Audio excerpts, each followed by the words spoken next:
Well, welcome to Bloomberg Quint. We will actually start with the Bloomberg Quint poll of the day, where we had asked if the rupee will breach its record low of 68.8450 today. And guess what? 68% of the participants actually said yes, and 32% said no. And well, that's exactly what happened. The rupee, or the Indian currency, broke its record lows against the US dollar to trade at 68.8650. In fact, every time there was a sharp fall, we saw some recovery, which the traders actually believe was RBI intervention. Nevertheless, not only a new low but a weaker trend, which is expected to continue as we head into December. But if we talk about the key reasons for the fall, Agam, multiple reasons. One is, of course, the equity sell-off that we have been seeing of late.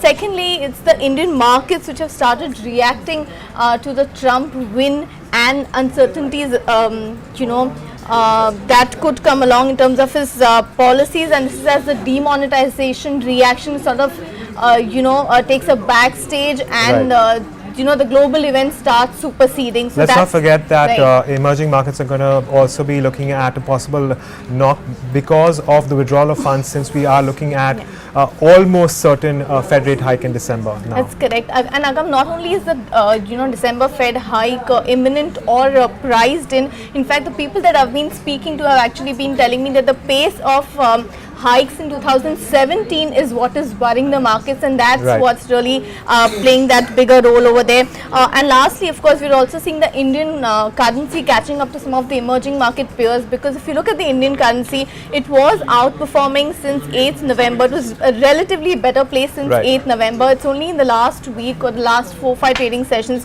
where we've actually seen the fall. In fact, if you see, the Indian currency is the third worst performing currency in the emerging market basket, I believe, after Malaysia and Indonesia. So Reliance Securities expects the rupee to move closer to that 70 mark, whereas Nomura also says that another 2% depreciation from here is possible. That again takes us to 70 plus sort of levels. But having said that, RBI intervention is only to smoothen out the short-term volatility. The RBI does not really control the rupee rates; they are market linked. But having said that, most of the experts also believe that rupee depreciation is good and necessary, given the fact that some of our emerging market peers or the competitors, exporting countries, have seen a massive or much bigger drop in their currency. So to remain competitive, we do need to see that. So that's as far as the rupee is concerned. That was the news of the day. Heading back to the equity markets, Agam, 7.5% fall this expiry. That's how bad it was for the Nifty. Yes, it certainly was a terrible expiry for a lot of you guys. I'm sure at least it was a bad one for the bulls.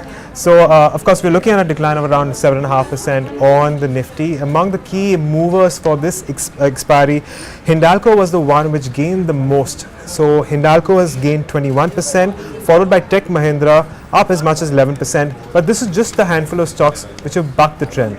With respect to losers, we have Maruti declining by as much as 18%, followed by Ambuja Cements down by as much as 17%, and Eicher Motors also declining by as much as nearly 17%.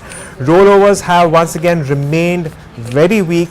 In fact, at last count, we were looking at Nifty roller standing at around 60%. So that's still below the previous 3-month average. And once again, we're looking at more shorts added to the system. So, the previous 2 days was something that had given a very brief respite to the long traders. And today is once again a day where we're closing below the mark of 8,000. Just last week, if you remember, I was talking to one of our Surf Sub guests, and he was expecting the Nifty to close about 80 to 50. We're far away from that level right now. What did Hemant Tukral have to tell you? Any similar views over there, or he is also bearish? Well, he says that of course he's expecting the Nifty to be range bound, but considering the fact that we are currently slightly below the mark of 8,000, he's expecting the Nifty to take base at around 7,800. And of course, on the upside, he's also looking at the Nifty to not move beyond the mark of 8,200.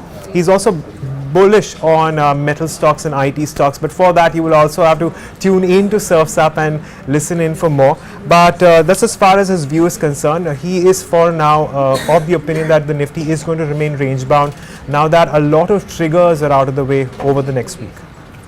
If you talk about the sectors, it was media, banks, auto, realty, all these sectors were under pressure, whereas metal and IT were two sectors which are actually bucking the trend. So not surprisingly, Tata Motors, the entire auto pack led by Tata Motors, you have Eicher Motors, you have Mahindra and Mahindra, all of these were among the losers, as was the entertainment and Sun Pharmaceutical Industries. On the other hand, Hindalco saw a strong 3.5 to 4% sort of a gain. It was the third straight day of gains.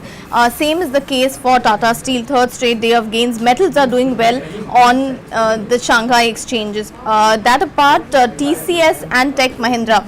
So you have your TCS and Tech Mahindra and some of the other IT stocks which you can't see here were also doing some well, doing a bit well, given that they're beneficiaries of that rupee fall. Agam, how were the mid caps faring? Well, I think the mid caps, quite naturally, we've seen more declines and advances, but it's still fairly even. I mean, it's not as what the Nifty is suggesting.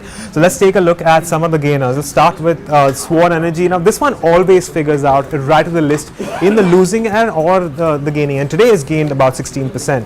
Balalpur Industries up 8.4%. Manpasand Beverages, of course, reacting to its earnings, up as much as 7.9%. Chubble Fertilizers, Berger Paints, followed by Tata LC and Bajaj Holdings. All of these have gained well over 6% today. Let's also take a look at some of the losers, and as I've mentioned earlier, we are looking at more losers than the gainers today. Reliance Infra down by as much as 5.9%, followed by Indocount. Manappuram Finance continues to show weakness, followed by Magma FinCorp. So a lot of these NBFCs are continue on their downtrend. We have weakness in JP Associates. Bharat Financial now below the mark of 700, and we also have more weakness in Den Networks, Shoppers Stop, and the likes of Indiabull Realty.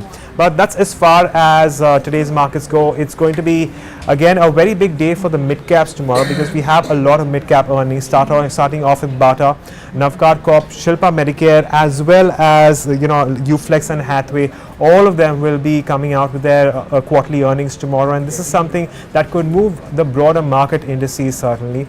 And well, that is all that we have for today.